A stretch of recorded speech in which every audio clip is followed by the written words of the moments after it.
Sallallahu وبارك على نبينا محمد سيد المرسلين وخاتم النبيين وعلى آله وصحبه ومن تبعه بإحسان إلى يوم الدين أما بعد.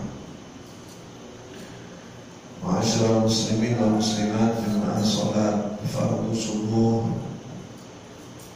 Masjid As-Salam yang saya takzimi, yang saya hormati, Bapak-bapak, ibu-ibu yang Allah cinta dan Rasulullah ridho, karena bapak-bapak dan ibu-ibu adalah bagian hamba Allah yang rela bangun pagi-pagi. Kalau nurutin nafsu enaknya bukel. Orang mau capek bilangnya bukel. Tahu bukel, Bu?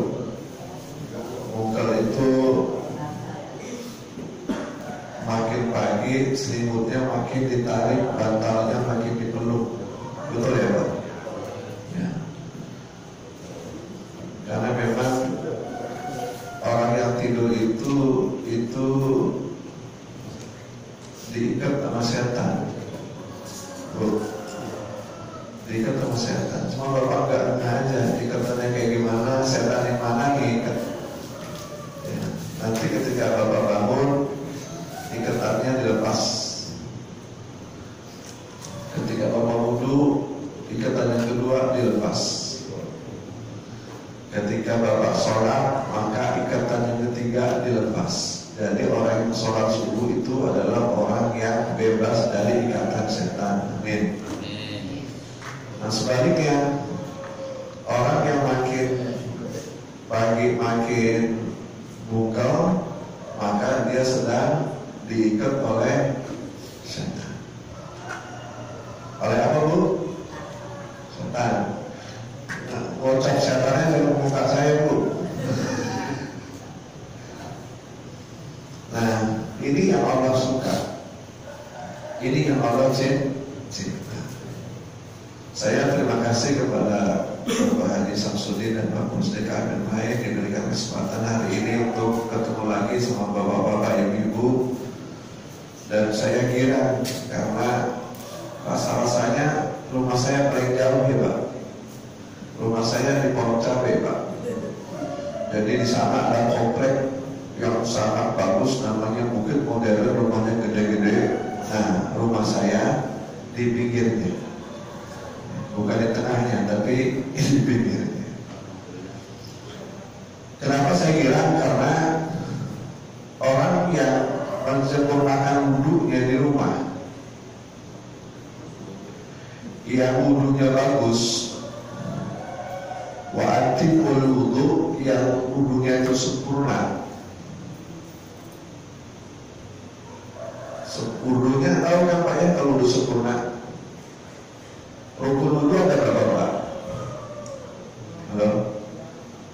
Tahu ah, halo? Rukun wudu ada berapa? Tahu tuh belajar waktu SD kali mah. Ya. Sunah wudu ada berapa? Nah berarti kita belum bisa menyempurnakan wudu. Baru Pak Haji Samsudin wudunya begitu, saya ngikut aja dah. Rukun wudu itu ada 6. 1, niat wudu. Niat wudu, bukan niat mandi, bukan niat tayamum. Saya niat wudu. Di kalangan NU Ahlus Sunnah itu biasanya suka dilafazkan nawaitul wudu'a li raf'il hadasil asghar lillahi ta'ala. Kapan itu ucapnya? Waktu gusap atau waktu membasuh muka gitu. Ya. Tapi niat itu mahalluhu fil qalbi muqtarinun bi fi'li. Niat itu adanya di dalam hati, dilafalkan berbarengan dengan niat wudunya. Jadi satu niat. Yang kedua basuh muka. Itu rukunnya, Pak. Membasuh muka. Fa'adakum ila shalah faghsilu wujuhakum, cuci muka. Iksil itu mencuci muka. Jadi kalau eksil itu beda dengan amsah, mencuci itu beda dengan membasuh. Mencuci itu Pak, Bu, air digerojogin, atau digerojogin, air di keran, ya. Cuma orang-orang Jambi mah kadang-kadang kalau airnya orang banjir, orang marah kan, maunya airnya banyak, baru Pak berasa marah. Padahal Rasulullah pernah wudhu dengan hanya satu gelas air, kumpulin, disiram, itu namanya gusel. Wa aydiakum ilal marafiq, dan cuci tangan dari bawah Pak, bukan dari atas, karena dari itu ilal marafiq sampai ke sikut, jadi dari bawah sampai ke sikut. Kan ada orang yang dari sikut dulu baru ke bawah, ada nggak? Ada, itu salah. Sebab aksilu, basuh cuci tangan kamu dari tangan itu sampai sikut, jadi dari tangan sampai sikut, bawah dulu baru ke atas. Ini mah kadang-kadang air keran dan begini be, ya kan gitu ya, dia ngaku, nah, ya, betulin wudhunya, ya, sini, ya, terus ke atas, jangan pelit sama wudhu. Kan kadang-kadang sampai sikut orang kena, nggak kena, angkat ini sedikit nih, ya, lebihin. Apa kata hadisnya? Saya di umatir yaumal kiamati dorong muhajjalin. Nanti umatku itu datang hari kiamat itu wajahnya, badannya bersinar. Karena apa? Karena wudhu. Jadi bagian tangan, bagian muka yang kena wudhu itu nanti dijreng, bersinar. Dengan cara itulah Nabi mengenali umatnya. Walaupun di dunia kulitnya hitam banget, tapi besok di kiamat, di akhir zaman itu dia putih. Tapi sebaliknya yang putih banget, kalau dia nggak wudhu jadi gorong muhajjalin itu wudhu.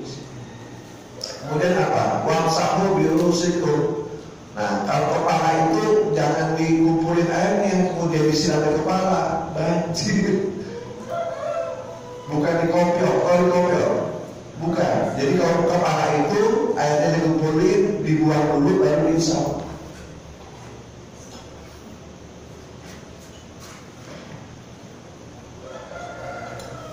Itu bedanya iksil mencuci sama membasuh. Kemudian kaki sampai mata kaki. Jadi, walaupun sampai mata kaki itu diusap itu permukaan kaki diusap. Jangan keran dibuka, dikocorin, diputar-putar, tapi diusap. Jadi siapa orang yang menyempurnakan wudhu, ya, wudhunya bagus. Kenapa saya jelaskan mengenai rukun dan sunnahnya? Karena kita harus lihat situasi dan kondisi. Di Masjid As-Salam ini udah penuh orang mau khutbah Jumat dan udah mulai kita ngantri wudhu. Itu yang depan, padahal di belakang dan ngantri itu masih repot dengan kumur-kumur, dengan hidup. Padahal di belakang masih ngantri. Rukun-rukunnya boleh. Termasuk ini dilakukan ketika di rumah sakit. Bapak pernah sakit? Pak, pernah sakit? Sakit apa? Sakit hati. Pernah tinggal di rumah sakit Pak? Belum? Alhamdulillah. Ya, tinggal di rumah sakit itu Pak, ini hal yang simpel tapi kadang-kadang menimpa kepada kita. Kalau ke rumah sakit dirawat, diopnam, kan dipasangin infus, benar nggak? Pasangin infus, baik kiri maupun kanan. Kalau yang segan, dipasangin oksigen supaya napasnya lega. Ada yang operasi usus buntu, operasi apa? Nah, kira-kira saya tanya, wudunya bagaimana ketika sakit? Halo? Bagaimana wudunya? Tayamum, emang boleh? Kata siapa?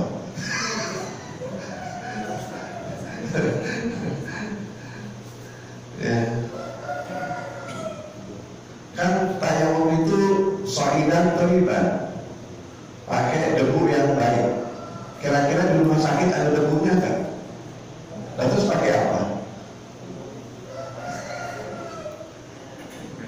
Pakai tisu.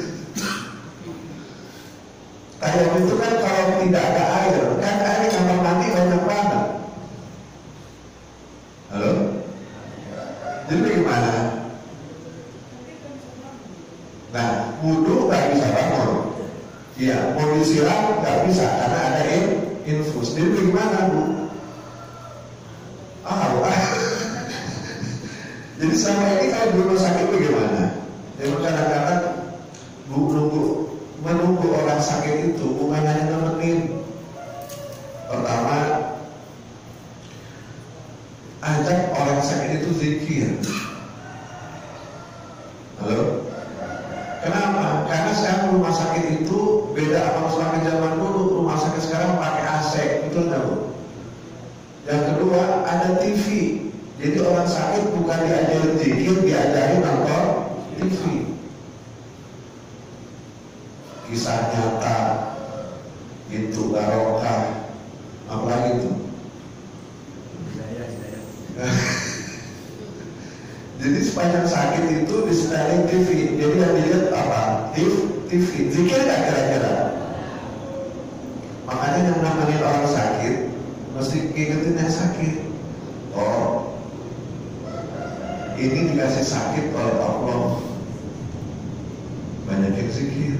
Gitu. Ini kan yang sakit anak ibadah sama-sama nonton TV. Betul nggak kira-kira sama ini? Ya. Yang kedua, ingetin sholat. Jadi yang sakit itu kan nggak bisa sholat normal, maka ingetin. Oh, ada waktunya sholat mau bagaimana? Mau wudu apa mau tayamum? Kan begitu pertanyaannya. Kalau mau wudu saya antarin ke kamar mandi. Ini bagaimana? Gak apa-apa, Bu. Gak apa-apa wudu. Ustaz, ini gak kena. Waktu ibu pasangan sedang dalam keadaan suci. Gitu. Jadi boleh, wudu boleh. Kalau emang tadi resikonya wudu gak bisa, jalan gak bisa, kamar mandi, kan begitu kan? Pakai tayamum. Ustaz, di rumah sakit gak ada debu. Kalau Imam Al-Bukhari mengatakan likul hawain soin, setiap ada udara itu ada debu. Bertanya kan, Pak? Bertanya, Bapak pernah melihat matahari moncor, menyinar, nembus ke jendela rumah? Kan ada sinar tuh. Kira-kira ada nggak kalau kelihatan debu-debu jalan? Nah, itu logika yang pertama. Yang kedua, rumah yang ditinggali oleh orang itu akan bersih. Tapi rumah bapak ibu tinggal seminggu aja, kira-kira di atas meja itu ada debu nggak? Nah, ini yang bisa dijadikan dalil bahwa tayamum boleh. Bagaimana caranya? Tempelkan ke tempat tidur bagian bawah. Gak usah ditiup, bukan ada debunya. Bukan ada debunya ditiup, habis bisa. Ya. Tayamum membolehkan untuk sholat apa? Sholat dulu. Bukan. Tempelkan di tempat lain lagi, Pak. Jadi asal jangan dimanfaat suster. Takut. Lain lagi tangan begini. Ini jangan diusap, langsung sih. Nah, selesai itu dan sholat. Dan ini agar apa? Agar kita setiap saat, termasuk menjaga orang di rumah sakit itu bisa bermanfaat. Jadi bukan sekedar nungguin, tapi ngingetin dia sholat, ngingetin dia zikir. Kan orang sakit itu sudah gak enak, betul gak? Ada satu penjelasan, saya tapi belum vaksinasi, saya belum tahu. Allah mengirimkan 4 kepada orang sakit malaikat. Pak, kalau lagi sakit dikirimin 4 malaikat. 1 malaikat yang mencabut nafsu makan dan minum. Bu, kalau lagi sakit enak makan enggak? Enggak. Teh manis pun rasanya itu kalau lagi sakit, karena memang Allah mengangkat selera makannya. Ada nggak orang sakit nafsu makan? Ada. Itu yang dari Cirebon sampai ke CDD kita pakai celana belakang. Jadi kalau orang sakit itu nafsu makannya diangkat. Bu, makanya kalau bawain parcel jangan orang lagi sakit, kan dimakan. Ini kadang-kadang kita kebalik sih, sakit baru dibawain. Betul nggak kira-kira Pak? Logika itu kadang-kadang suka kebalik. Udah sakit, emah di rumah sakit, lalu dibawain jeruk. Ini kata yang sakit, deh, ya orang pengen gua mati kan. Udah sakit lambung dibawain jeruk. Ya kita kadang-kadang kebalik. Halo? Coba Pak Samsudin sekarang dibawain parcel, habis gak kira-kira? Habis, orang lagi sehat, jeruk dimakan, apa dimakan, aku dimakan, bisa dimakan. Orang lagi sakit, di rumah sakit dibawain parcel, yang negara siapa?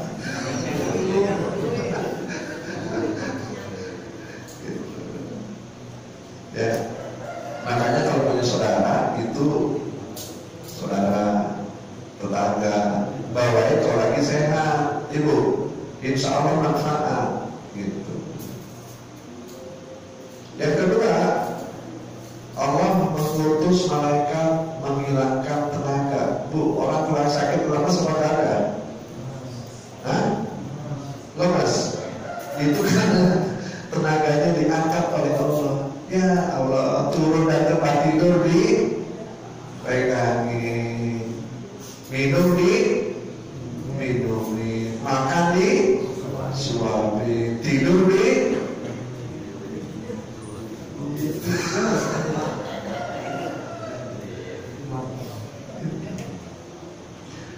Jadi orang sakit itu mesti lemes, Mas. Gak ada orang sakit gak ada. Ya. Yang ketiga, Allah mengutus malaikat, orang yang sakit itu mesti mukanya pucat, betul gak? Ya. Ini orang pucat amat mukanya, masuk angin kalimah, pulang krokin.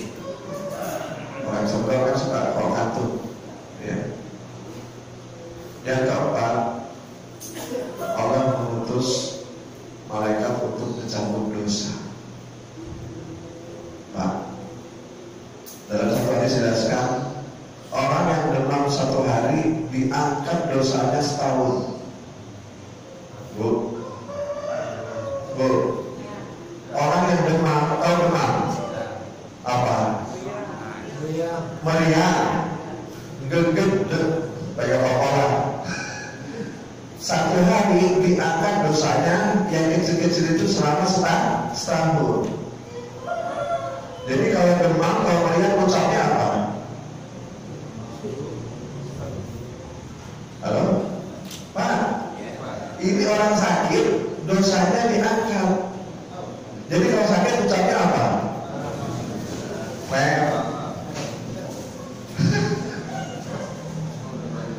Kalau cuma amal tidak salah, ketika sakit puncaknya alhamdulillah, puncak apa ada? TOP, BGT, DAH, top banget, dah. Ya. Nah, Begitu. Jadi orang sakit itu sedang diangkat dosanya oleh Allah Subhanahu wa Ta'ala.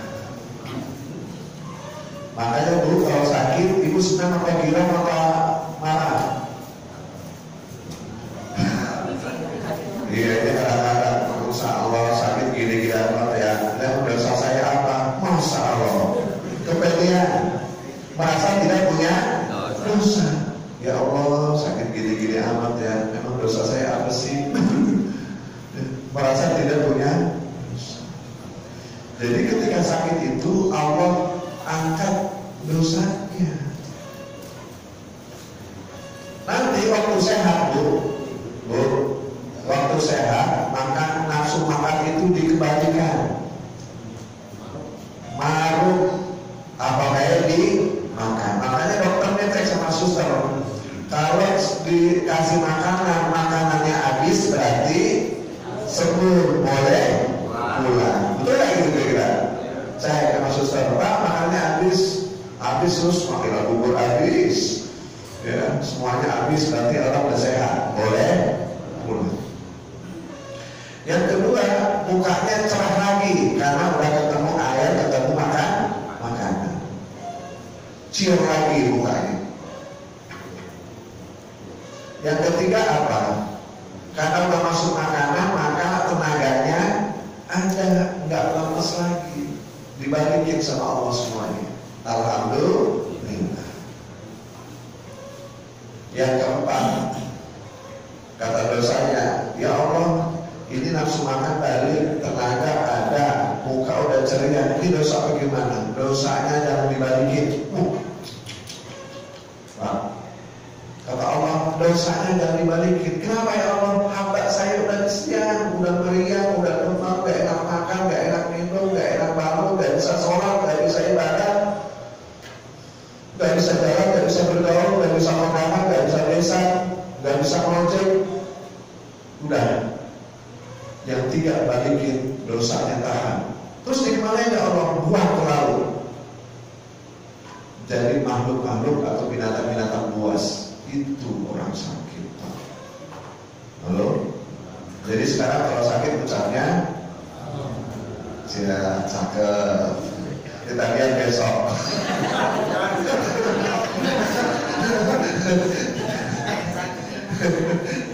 Kita tes besok kira-kira dapat bilang ucapnya apa.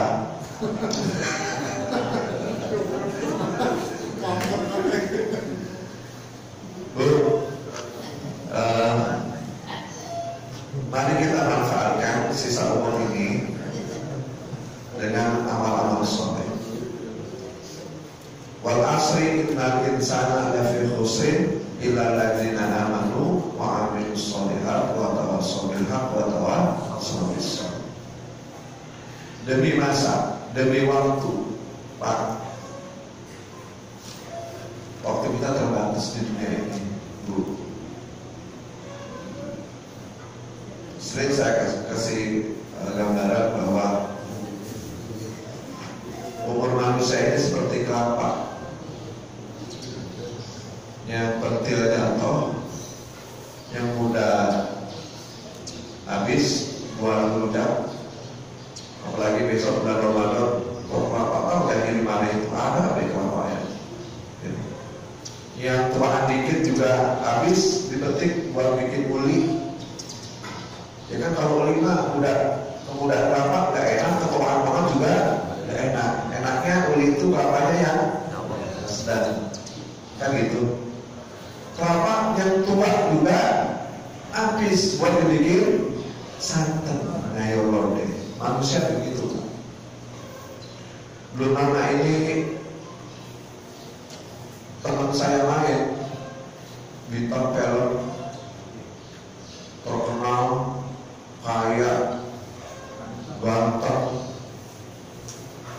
namanya Sorong Sanklir, Asor Sanklir. Umurnya berapa Pak? 40. Itu teman saya main.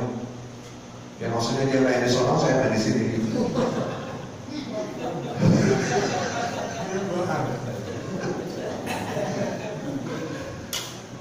Pak.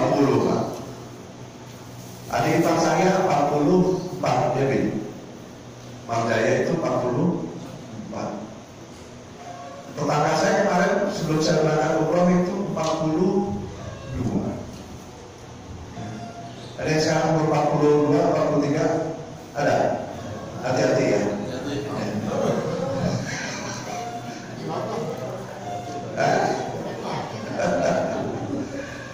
Ya. Nah itu gambaran kepada kita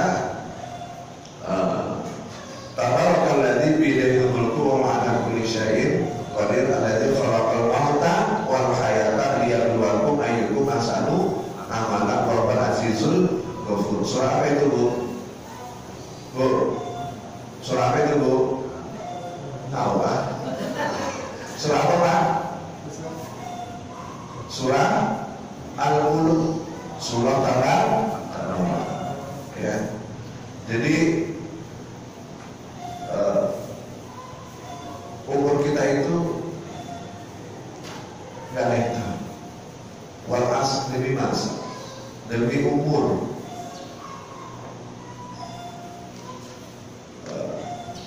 Inna insana lafi khusrin. Semua manusia itu dalam keadaan sangat rugi.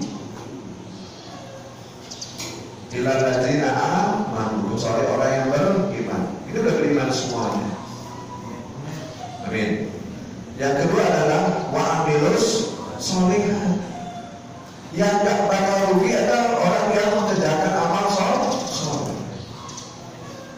Bagaimana masalah itu ada? Salah satu contohnya adalah bapak, ibu bangun pagi, kemudian berwudu, kemudian jalan ke masjid untuk melakukan sholat berjamaah. Seperti saya kutip tadi di awal, wa atimul wudu summa ja'a ilal masjid di sholatil maktubah di jama'atin. Orang yang bangun dari rumah, wudunya di rumah, Bu. Makanya kalau bisa Pak, wudunya di rumah sendiri, jangan orang. Rumah, datang ke masjid, sholat maktubah, sholat wajib berjamaah. Maka setiap langkah bapak dari rumah itu menghapus dosamu. Amin. Ya Allah, ya, menghapus dosa. Ini adalah bagian dari bentuk kasih sayang Allah kepada umat. Karena Allah dan Rasul itu pengen semuanya umatnya masuk surga. Umur kita terbatas Pak. Tadi saya sampaikan, umur umati baina sittin wa sab'in. Umur umatku itu kata Rasulullah, ya, kelayakan hidupnya itu antara 60 sampai 70. Bapak berapa umurnya Pak? 40. Wah, mereka lagi sekitar 40-an ya Pak.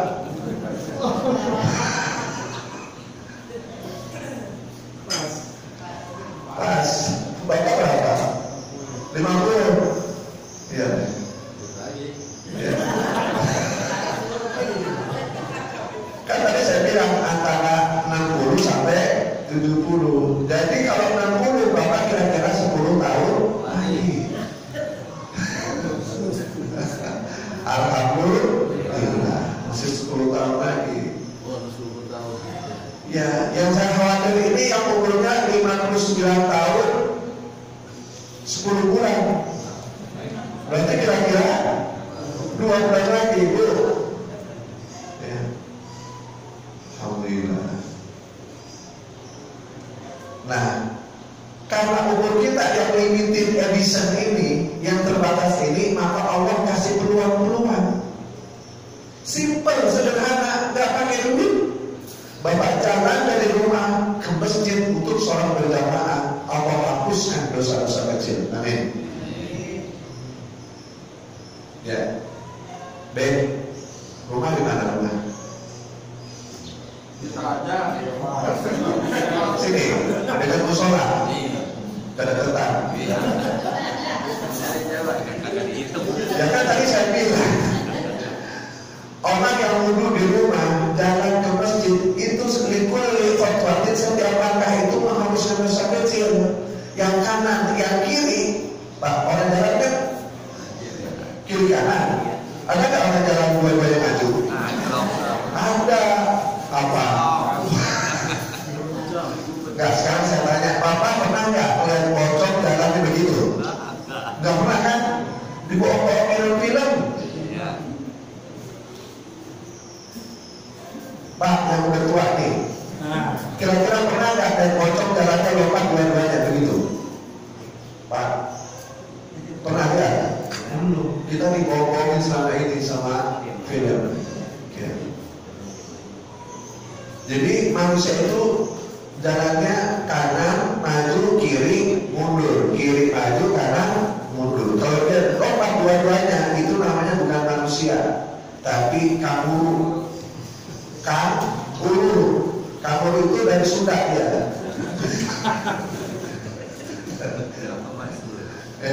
Nah, likul ya khatrati, setiap langkah itu Allah hapus dosa kecilnya. Amin. Makanya Bapak kalau mau sholat subuh ke sini jangan langsung ke masjid, muter dulu ke AB, pasar Jumat, ke Ciledug, sampai ke sini insya Allah.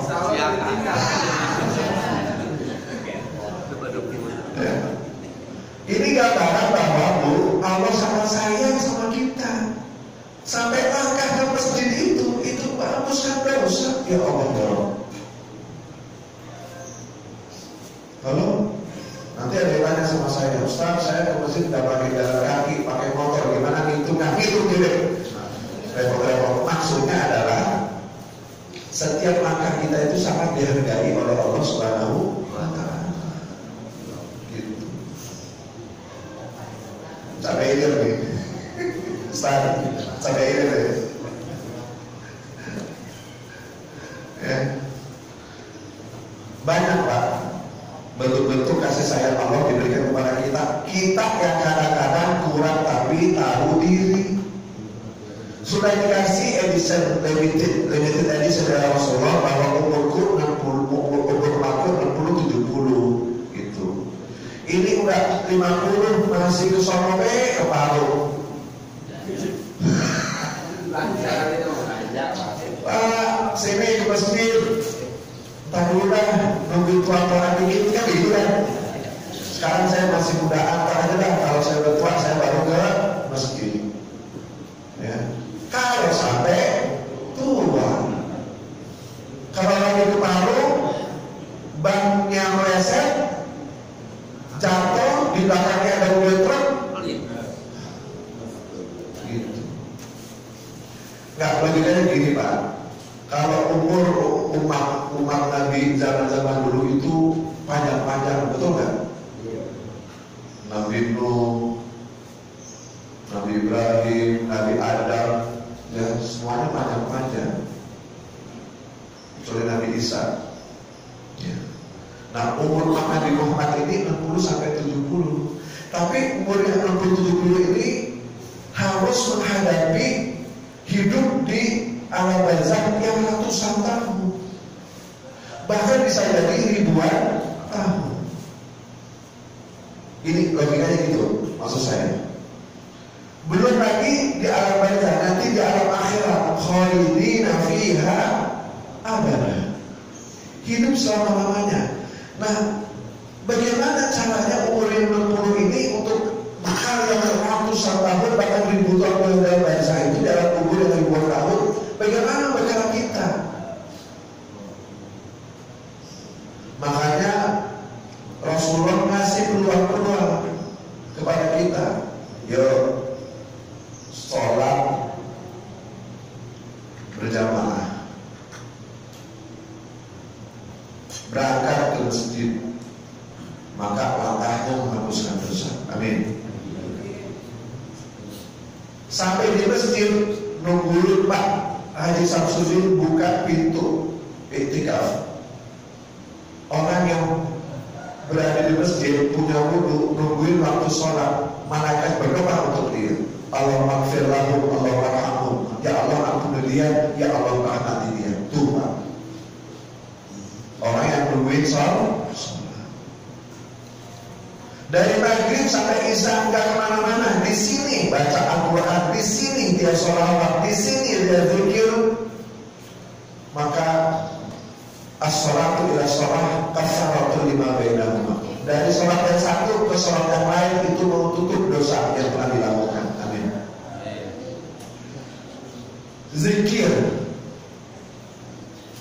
Zikir subhanallah wa bihamdi 100 kali, maka kalaupun kita punya dosa sebanyak buih di lautan itu akan dihapuskan oleh Allah Subhanahu wa taala.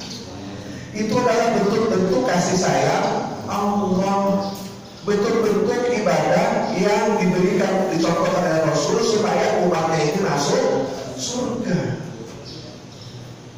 Gitu.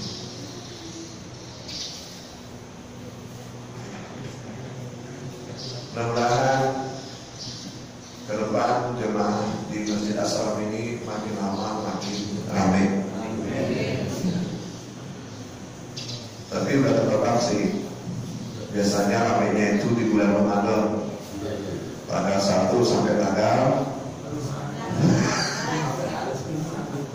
10. Tanggal 11 sudah mulai sibuk. Tanggal 21 Rasulullah makin ke masjid, iktikaf, kita makin tinggalin. Halo, coba besok lihat nih, ini masjid baru enak banget nih. Ya. Andaikan jamaah dari tanggal 1 sampai tanggal 29 penuh, insya Allah, iya, tanggal 25 insya Allah sampai keluar-keluar jemaahnya. Ya, lebih banyak di mall daripada di masjid. Makin kesini Rasulullah makin banyak infaknya, tapi kita makin lebaran makin banyak keluarnya. Betul nggak kira-kira? Jadi kita makin jauh dari kata Rasulullah Sallallahu Alaihi Wasallam. Nah, mudah-mudahan motivasi pagi ini yang saya berikan kepada kita semuanya, take your time, ambil kesempatan. Ada yang bisa jawab pertanyaan saya kasih tiket gratis ke Hong Kong.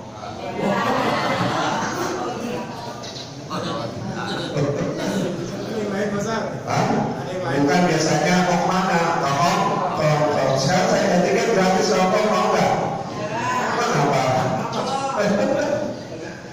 Pak, Bu, Allah mengasih satu modal kepada manusia dalam hidup ini. Satu modal bagi manusia dalam hidup ini. Apa kira-kira modal itu Allah berikan kepada kita? Akal. Nah, akal. Ustaz bilang akal. Ada yang lain? Iman. Apalagi? Islam. Apalagi? Dia juga yang jawab. Bu, manusia ini dikasih modal oleh Allah satu hidup di dunia ini. Tadi Ustaz bilang akal, iman, Islam, apa Bu? Sehat, apa lagi Pak? Bersyukur, apa lagi? Tanah. Pak, apa coba? Allah kasih modal kepada kita yang bisa jawab, saya kasih tiket ke Jeddah. Ya, dan Jeddah balik lagi maksudnya.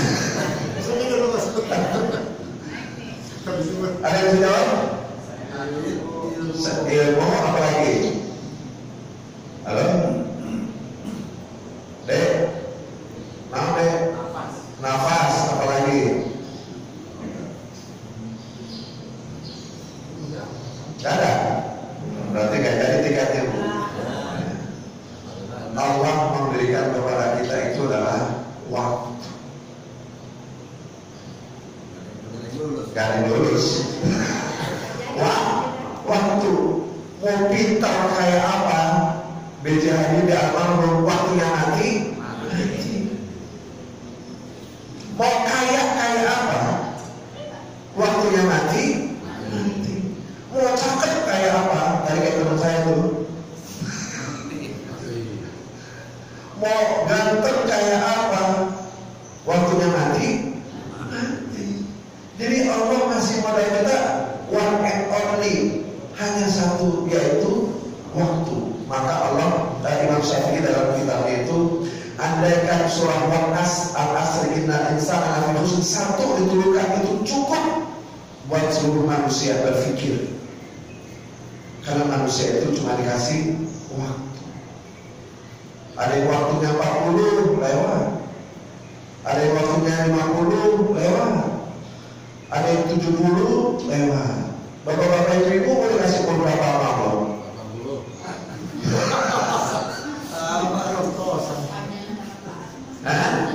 Kan kadang-kadang suka minta doa pada Allah, ya Allah panjangkan umur saya. Mau sampai berapa?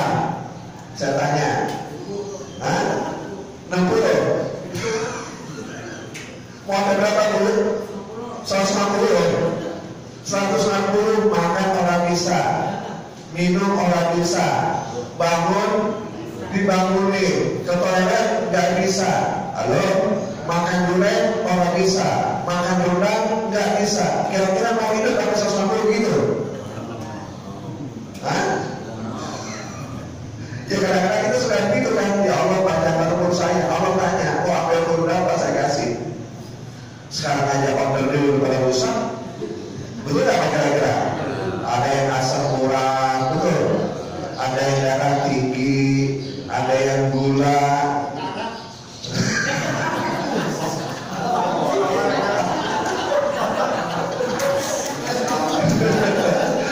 Itu guru yang sakit gula itu gara-gara kebanyakan makan gemblong. Dia makin gula baik. Ya, jadi mau sampai umur berapa? Terserah kepada Allah. Makanya karena kita nggak tahu umur kita sampai berapa, wal as demi masa innal insana lafi khusr, dia rugi kecuali dia beriman 1, 2 amal soleh. Salah satu amal soleh adalah sholat berjamaah. Amin. Datang ke masjid, datang taklim, baca Al-Quran, zikir, baca salawat, infak, senyum sama orang. Halo? Senyum sama orang, tabassumu ila wajhi ahlikum sholato. Teman saya di SMK Nusantara, teman SMA yang mengelola SMK Nusantara ini sekarang bikin pengumuman, Pak. Karena ada gejala wabah corona, maka murid-muridnya nggak boleh salaman. Jadi kalau ketemu senyum aja. Dikasih pengumuman, Pak. Halo. Sekarang Menteri Perhubungan kena positif corona. Wali Kota Bogor kena. Halo. Kena corona. Ya Allah. Saya mau gak mau corona aja. Ya, Innova boleh. Kemarin teman saya yang punya rumah sakit Medika Batusan Gaplek itu, saya undang manasik memberikan penerangan mengenai cuci tangan. Ternyata wudhu itu membuat kita itu insya Allah terhindar dari corona. Jadi ada hadisnya di sini. Orang yang sholat 5 kali sehari itu seumpama orang yang punya rumah di depannya itu ada sungai. Sungainya ngalir, airnya jernih. Maka dia mandi 5 kali sehari. Kira-kira tuh daki nempel nggak? Maka orang yang wudhu 5 kali sehari, insya Allah terhindar dari corona. Amin. Mudah-mudahan Jumat ini semuanya yang rajin wudhu, rajin sholat, ya terhindar dari corona. Amin. Sampai sini dulu kajian kita. Ini bukan kajian Pak Ustaz Samsudin, ngobrol-ngobrol aja. Ya. Ada yang mau tanya? Ya. Ini boleh begitu Pak?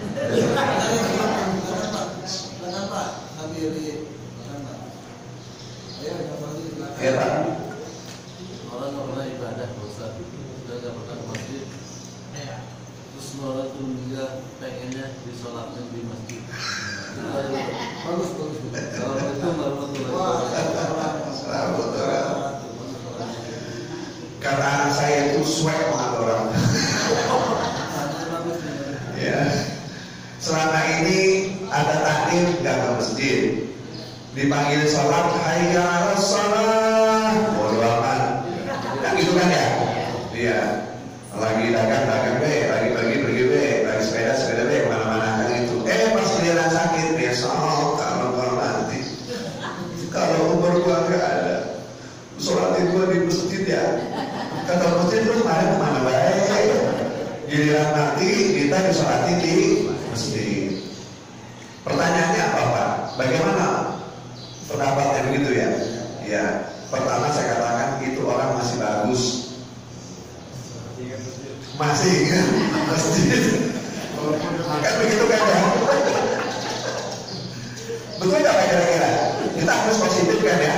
Kita harus positif thinking bahwa itu orang masih bagus, bahwa ternyata hatinya itu mu'alaq fil masjid. Walaupun dia nggak pernah ke masjid, dalam hati ya sebetulnya dia pengen. Saya pengen kayak orang-orang sholat berjamaah kan gitu kan. Saya pengen kayak orang taklim, tapi dia lebih dikuasai oleh hawa nafsu. Tapi hatinya bilang besok kalau saya nanti saya disolatin di masjid, karena dia tahu tempat yang terbaik adalah masjid. Maka ketika masuk masjid, masuk dengan hakikat bismillah wassalatu wassalamu ala rasulillah Allahumma ighfirli dzunubi waftahli abwaaba rahmatik. Ya Allah, nanti kalau masuk masjid Pak, ini kalau masuk masjid baca doa enggak? Tahu. Lupa dulu. Ya, masuk masjid assalam bismillahirrahmanirrahim bismillahirrahmanirrahim. Kalau nggak pakai itu nggak apa-apa. Bismillah Allahumma ighfirli dzunubi waftahli abwaaba rahmatik. Ya Allah, masuk masjid, ampuni dosa saya dan beri saya rahmat.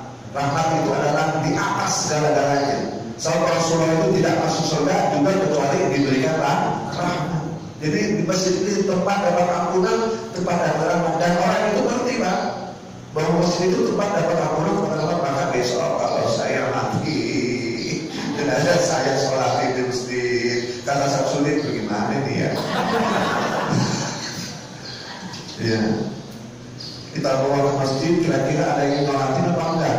Emang tetangga pada saudara banget. Misalnya kan ya karena hak tetangga kan gitu ya.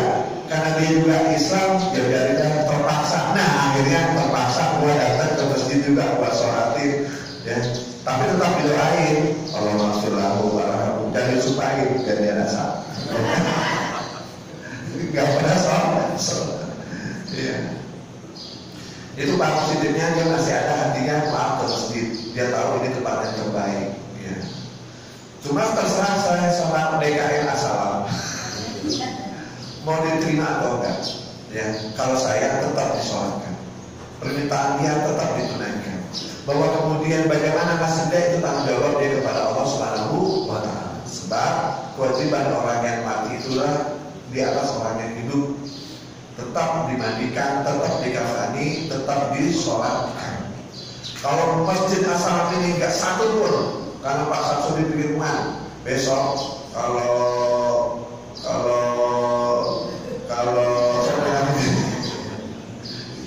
Pak Udin meninggal dunia, kata Pak Samsudin, jangan ada yang ngelatin, maka orang di sini dosa semuanya. Karena itu hukumnya fardu kifayah. Jadi tetaplah bahwa kemudian dia kalau pernah ke masjid, ya sekali ke masjid bukan sholat tapi di sholatin. Ya baridah. Kita tetap lakukan seperti itu pesan saya. Karena kalau tidak, maka kita berdosa semua. Ya. Ya. Jadi jangan pikirnya enak benar gitu ya. Karena itu hak dia juga. Ali bin Abi Thalib pernah memegang pedang. Orang ini sangat benci Rasul. Orang ini sangat memusuhi Rasul. Bahkan pengen membunuh Rasul. Tapi ketika ada pedang sampai di leher, dia mengucap la ilaha illallah, enggak jadi. Tetap dia diperlakukan seperti orang Islam. Walaupun dia nggak pernah sholat, walaupun dia nggak pernah zakat, dia nggak pernah puasa, nggak pernah haji, nggak pernah umrah, tapi ketika terakhir dia mengucap la ilaha illallah Muhammad Rasulullah, tetap lakukan dia seperti orang muslim pada umumnya. Berapa susahnya sih Pak kalau masjid, kalau masjid dikoratin, tapi urusan dia kepada Allah Subhanahu wa Ta'ala. Ya, walaupun hati kita mana baik, di masjid ya pengen di masjid gitu. Ya. Ada lagi pertanyaan? Ya. Assalamualaikum warahmatullahi wabarakatuh.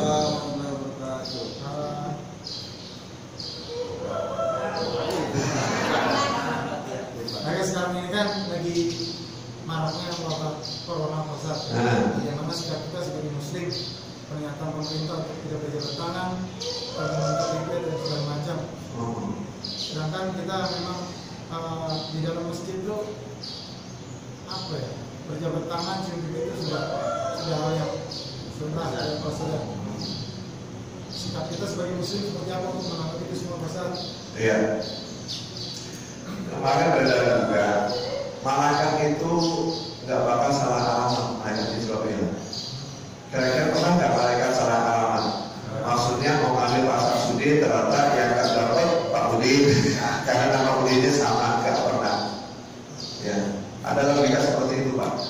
Artinya begini, orang yang terkena orang yang terkena corona itu memang betul-betul Allah yang menentukan. Gitu. Ini harus diyakini. Saya kasih contoh Pak, surah Al-Imran ayat 30 sampai. Innamal ghaiba indallah, segala yang gaib itu urusan Allah. Wa ma tasqutu min waraqatin fi dhulumatil ardh wa la rabbin wa la yabis illa ya'lamu. Hal yang gaib itu termasuk urusan virus itu urusan Allah. Ya. Kita nggak tahu saat itu mungkin ada yang terkena, ya kita nggak tahu. Kalau saya kemarin ke rumah sakit, tidak saya ditempel itu 36,3 lewat, alhamdulillah saya lewat. Kalau 37, 38 pasti saya ditahan, nggak boleh masuk. Tidak ada satupun daun yang jatuh di kegelapan malam, Pak, gelap malam hari, wala rombin wala yabis, dan daun itu kering maupun basah, yang copot dari tangkainya wilayah Allah, kecuali Allah tahu. Saya pernah bawa anak saya ke pabrik jalan-jalan, menelusuri pinggiran sungai. Saya hitung daun pisang, masih bisa kehitung. Daun rambutan, daun jeruk, daun durian, daun apa, kamu hitung daunnya berapa? Enggak bisa kehitung. Itu baru di pohon cabai, belum di Cirebon, belum di Ciputat, belum di Asia, belum di Eropa, belum di mana-mana. Daun yang jatuh satu di malam hari copot, Allah tahu. Ini akidah Pak. Jadi kalau pemerintah mengajukan itu karena tanggung jawab dia untuk menyelamatkan bangsanya dan rakyat. Tapi sebagai umat Islam, saya tadi cium salaman biasa. Salaman biasa. Kemarin saya kemana-mana biasa. Karena apa? Karena akidah kita. Surah Al-Imran 56. Kalau Allah memberikan, gak ada yang bisa nolak. Kalau Allah nolak, gak ada yang bisa memberi. Itu akidah. Jadi kita suka sikap umat Islam biasa-biasa aja. Salaman biasa aja Pak. Kalau gak begitu, kita akan curiga dengan teman kita. Kita menganggap teman kita itu sumber penyakit. Betul gak kira-kira? Jadi kalau saya ditanya, saya akan bersikap biasa-biasa aja. Gitu. Kecuali kepada orang yang betul-betul memang sudah terkena. Hadis yang mengatakan kalau ada daerah yang sudah terkena, kamu jangan ke sana dan orang yang di sana jangan keluar. Itu kaidahnya. Gitu. Jadi kalau yang terkena udah diam di dalam, gitu. Diisolasi. Tapi kalau belum ada begini sehat semuanya, kita mau salaman ditolak, kira-kira kesinggung nggak? Iya. Gitu. Kemarin saya ke dokter, saya mau salaman, ayo salaman. Ada dua orang itu, satu dokter umum, satu lagi dokter ortopedi, biasa-biasa aja saya. Kalau saya ditanya, saya bersikap biasa-biasa aja. Husnuzan kepada Allah. Dia akan tahu siapa yang kena, siapa yang enggak. Kecuali udah jelas-jelas, ini orang kena, ente datang juga, itu namanya bukan, itu namanya bunuh diri. Paham? Ada lagi pertanyaan? Udah jam 6.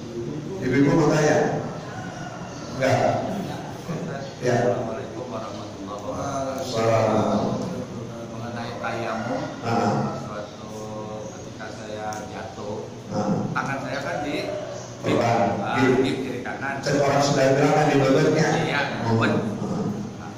Nah, ketika kita mau sholat kan nggak bisa dibasuh. Terus tayamum juga kan hanya muka dan tangan. Bagaimana kalau kita cuma mengusap muka aja? Sama tayamum dua. Iya. Muka, tangan. Sementara tangan ini di bebek, nggak bisa masuk. Iya. Udah isyarat aja. Tangan muka juga, tangan juga. Bahwa kemudian ini memang nggak bisa apa-apain. Ittaqullah mastata'tum, bertakwalah kepada Allah sebisa-bisa kita. Gitu. Paham? Jadi kalau cuma dua, cuma satu, nggak sah.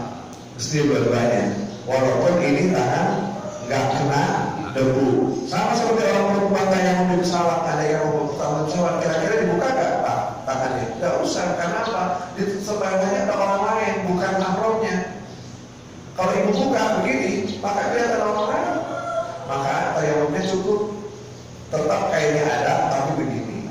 Sama kondisi seperti Pak siapa? Pak Udin, Pak Edwin, beda dikit doang. Ada lagi Pak? Cukup? Alhamdulillah. Mudah-mudahan ada manfaat bagi kita semuanya. Mari kita tutup dengan kepala majlis. Subhanallah wa bihamdika asyhadu an la ilaha illa anta astaghfiruka wa atubu ilaik. Assalamualaikum warahmatullahi wabarakatuh.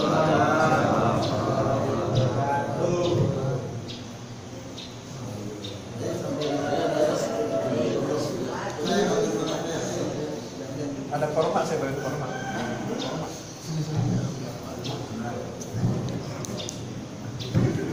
Baik. Alhamdulillah.